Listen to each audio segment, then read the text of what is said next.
Boa noite aos amáveis amigos e irmãos aqui presentes em El Salvador. Para mim é uma grande bênção estar com vocês nesta ocasião para compartilharmos alguns momentos de companheirismo em torno da Palavra de Deus e o seu programa correspondente a este tempo final. Y leemos en San Mateo capítulo 13, verso 1 en adelante. E leiamos em São Mateus, no capítulo 13, versículos 15 ao 23.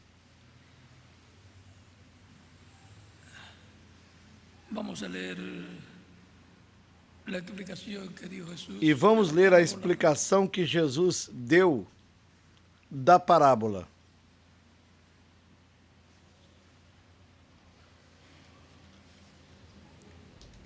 Versos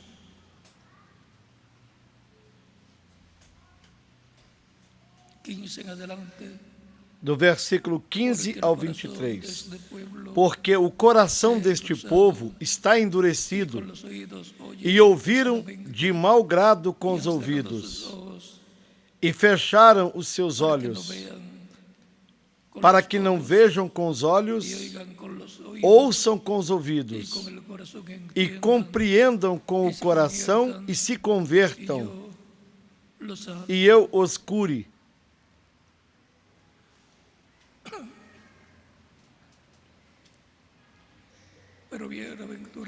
Mas bem-aventurados os vossos olhos, porque veem, e os vossos ouvidos porque ouvem. Porque em verdade eu vos digo que muitos profetas e justos desejaram ver o que vós vedes e não viram, e ouvir o que vós ouvis e não ouviram. Escutai vós, pois, a parábola do semeador. Quando alguém, ouvindo a palavra do reino, não a entendendo, vem o inimigo e arrebata o que foi semeado no seu coração. Este é o que foi semeado ao pé do caminho. O que foi semeado em pedregais é o que ouve a palavra e logo a recebe com alegria, mas não tem raiz em si mesmo. Antes, é de pouca duração. E chegada a angústia e a perseguição por causa da palavra, logo se ofende. E o que foi semeado entre espinhos é o que ouve a palavra, mas os cuidados deste mundo e a sedução das riquezas sufocam a palavra e fica infrutífera. Mas o que foi semeado em boa terra é o que ouve e compreende a palavra. E dá fruto e produz 100, outro 60 e outro 30. Que Deus abençoe as nossas almas com sua palavra e nos permita entendê-la.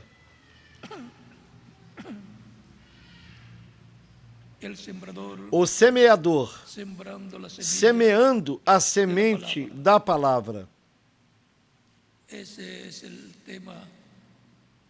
Esse é o tema de introdução à mensagem ou ao estudo bíblico do próximo domingo, de título: O semeador semeando a semente da palavra. Queiram assentar-se.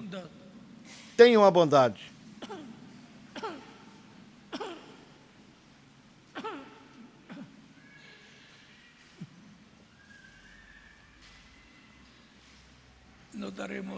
Notaremos que Cristo mostrou na natureza as coisas espirituais, mostrou na natureza aos seres humanos, mostrou na natureza o programa divino que Deus realiza de era em era e de dispensação em dispensação.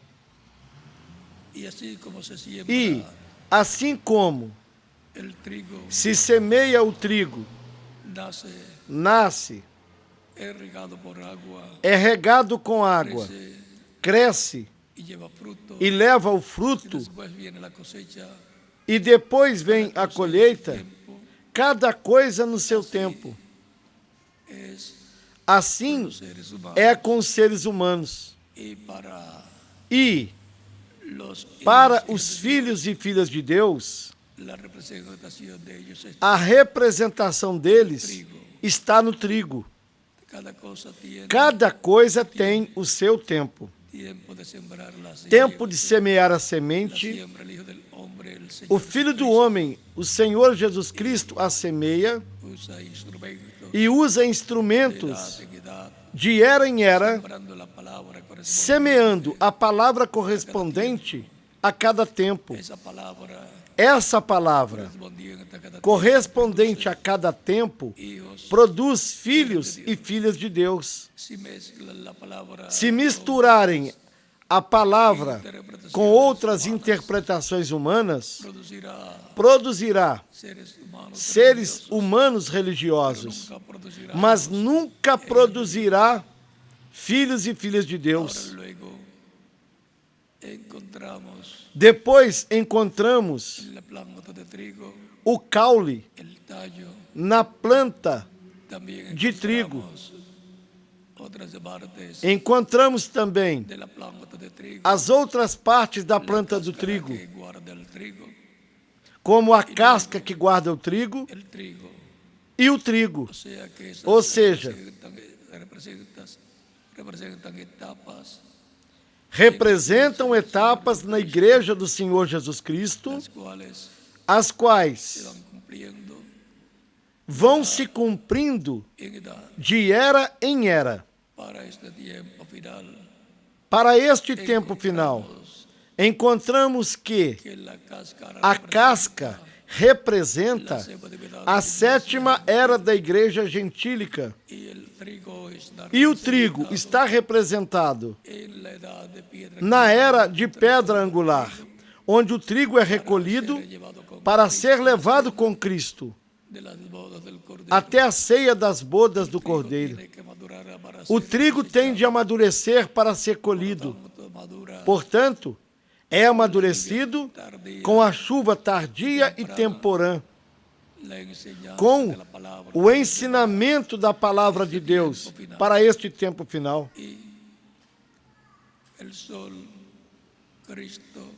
E o sol, Cristo, revelado no tempo final, madurará o fruto, madurará o trigo, nos amadurecerá na palavra de Deus, fará com que o que está prometido para este tempo final se faça realidade no meio da igreja do Senhor Jesus Cristo, na era da pedra angular. Esos son los que oyen y entienden la palabra y llevan fruto a 100 por 1. Esses são os que ouvem e entendem a palavra e levam fruto a 100 por 1, a 60 por 1 ou a 30 por 1. A era de pedra angular é a era para a colheita do trigo dos filhos e filhas de Deus, onde o Filho do Homem chama e ajunta os seus escolhidos da igreja do Senhor Jesus Cristo. Lhes dá a fé para serem transformados e raptados, para irem com Cristo à ceia das bodas do Cordeiro. Esta é a introdução ao tema do estudo bíblico do próximo domingo, com a ajuda de Deus. No próximo domingo, falaremos mais amplamente sobre o tema, para que tenhamos o quadro claro do tempo em que nós estamos vivendo e que há mais sementes. Porém, a semente que ouve e entende a palavra são os escolhidos de Deus do último dia.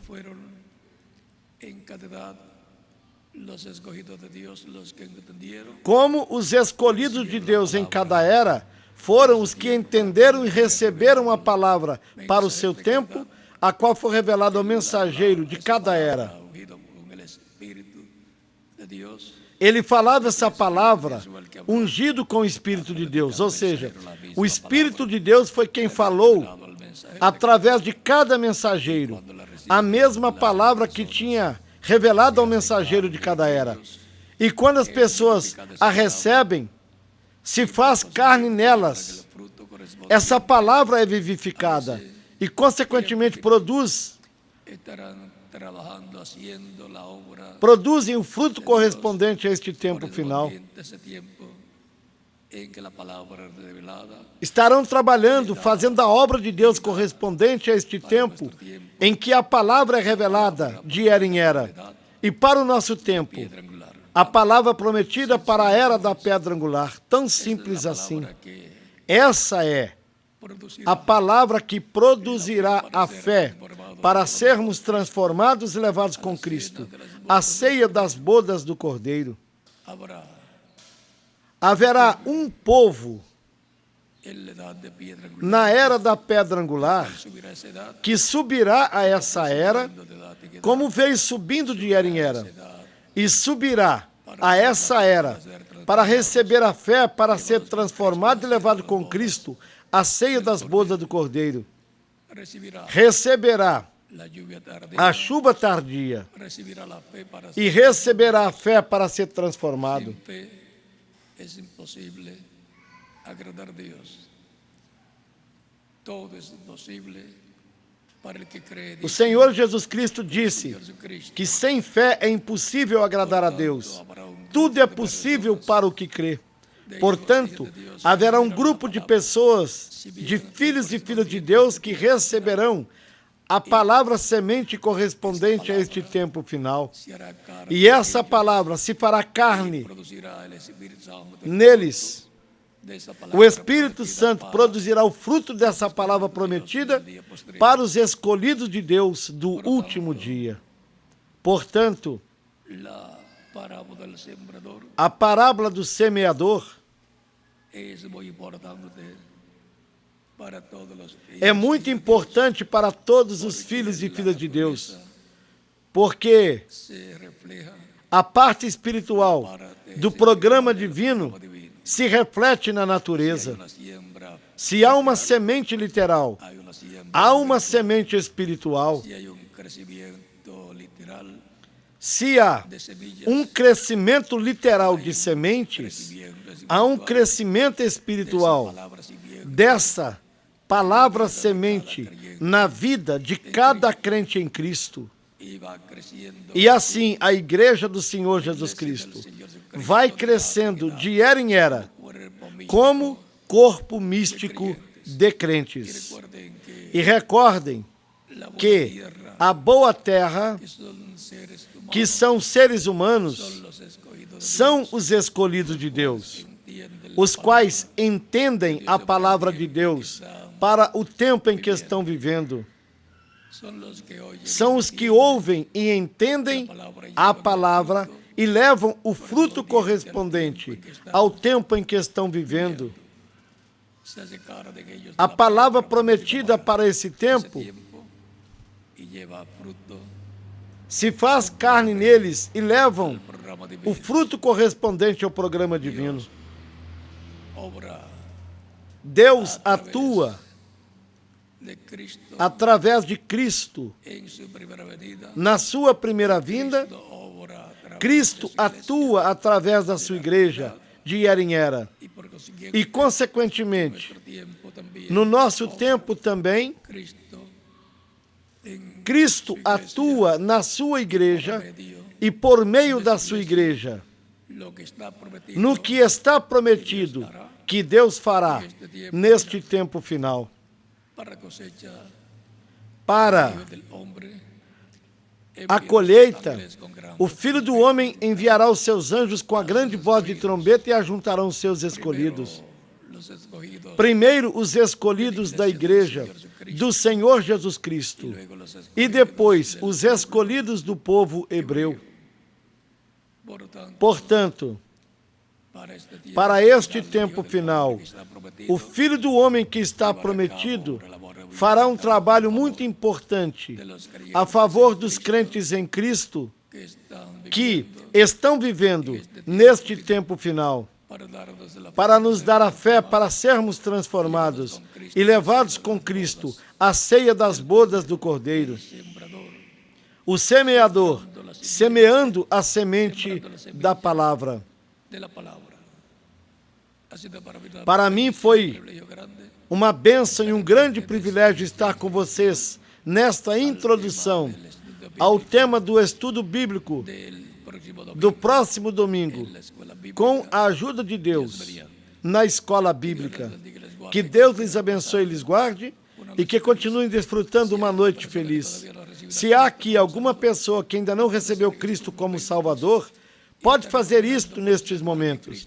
Estaremos orando por você para que Cristo lhe receba no seu reino, lhe perdoe, lhe limpe de todo pecado com seu sangue, que você seja batizado na água no seu nome, Cristo batize com Espírito Santo e fogo e produza um novo nascimento em você, para o qual pode passar aqui na frente e estaremos orando por você.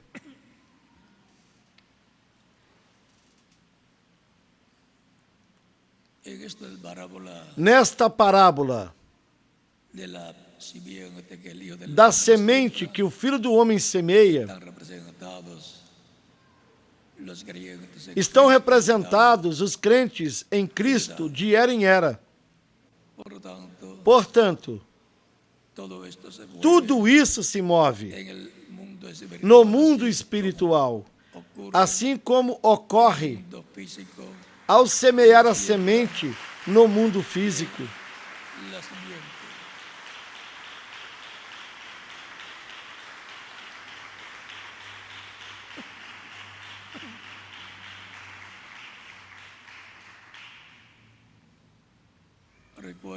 Lembrem-se de que os escolhidos de Deus estão escritos no livro da vida do Cordeiro no céu, desde antes da fundação do mundo.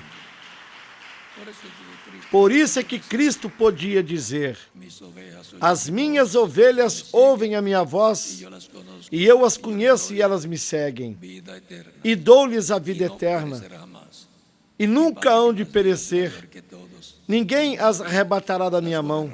Meu Pai que mas deu é maior do que todos, e ninguém pode arrebatá-las da mão do meu Pai. Eu e o Pai somos um. São João, capítulo 10, versículos 27 ao 30.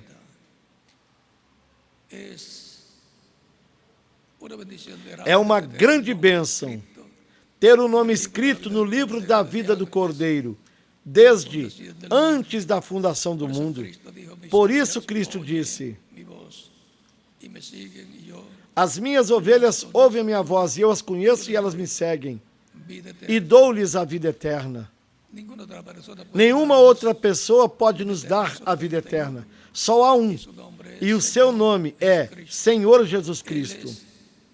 Ele é o nosso Salvador. Vamos ficar em pé para orarmos pelas pessoas que vieram aos pés de Cristo nesta ocasião. Com nossos rostos inclinados e nossos olhos fechados. Pai nosso que estás nos céus, venho a Ti com todas estas pessoas que estão recebendo Cristo como o único e suficiente Salvador, aqui e em outros lugares. Rogo que as recebas no Teu reino, no nome do Senhor Jesus Cristo. Amém. E agora repita comigo essa oração que estaremos fazendo. Senhor Jesus Cristo, escutei a pregação do Teu Evangelho e a Tua fé nasceu no meu coração. Creio em Ti com toda a minha alma. Creio na Tua primeira vinda. Creio no Teu nome como o único nome debaixo do céu, dado aos homens, em que podemos ser salvos. E creio na tua morte na cruz do Calvário, como sacrifício da expiação pelos nossos pecados. Reconheço que sou pecador e necessito um Salvador. Dou testemunho público da minha fé em ti, da tua fé em mim, e te recebo como meu único e suficiente Salvador. Rogo-te que perdoes os meus pecados, que me limpes de todo pecado com teu sangue, que me batizes com Espírito Santo e fogo, logo após eu ser batizado na água no teu nome, e que produzas o novo nascimento em mim. Eu quero nascer no teu reino, quero viver eternamente. Faça da salvação que ganhastes para mim na cruz do Calvário uma realidade na minha vida. Eu te rogo no teu nome eterno e glorioso, Senhor Jesus Cristo. Amém. E agora perguntarão quando me podem bautizar. E agora vocês me perguntarão, quando podem me batizar? Porque Cristo disse, quem crer e for batizado será salvo, mas quem não crer será condenado. Capítulo 16, versos 15 al 16. São Marcos, capítulo 16, versículos 15 e 16. Portanto, todos os que receberam Cristo nesta ocasião, que estejam aqui presentes ou em outras nações, podem ser batizados na água hoje ou no próximo domingo. O batismo na água é um mandamento de Cristo, nosso Salvador, o qual disse, ide por todo o mundo e pregai o evangelho a toda criatura. Quem crer e for batizado será salvo, mas quem não crer será condenado. São Marcos, capítulo 16, versículos 15 e 16. Até mesmo Cristo foi batizado por João Batista, o qual no princípio não queria batizá-lo, e disse a Jesus, eu tenho necessidade de ser batizado por ti, e tu vens a mim para que eu te batize? Jesus lhe disse, convém cumprirmos toda a justiça. Então o batizou. Portanto, convém cumprirmos toda a justiça. Todos vocês podem ser batizados hoje ou no próximo domingo, com a ajuda de Deus. Que Deus abençoe a todos, que continue desfrutando uma noite feliz, repleta das bênçãos de Cristo, o nosso Salvador. Deixo com vocês aqui o ministro correspondente, Reverendo Davi, para continuar e finalizar esta parte nesta ocasião. Que Deus lhes abençoe e lhes guarde. Continuem desfrutando uma noite feliz, repleta das bênçãos de Cristo, o nosso Salvador. E nos veremos no próximo domingo com a ajuda de Deus.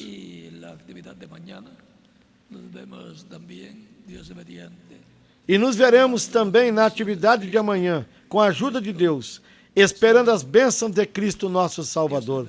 Deus lhes abençoe e guarde a todos.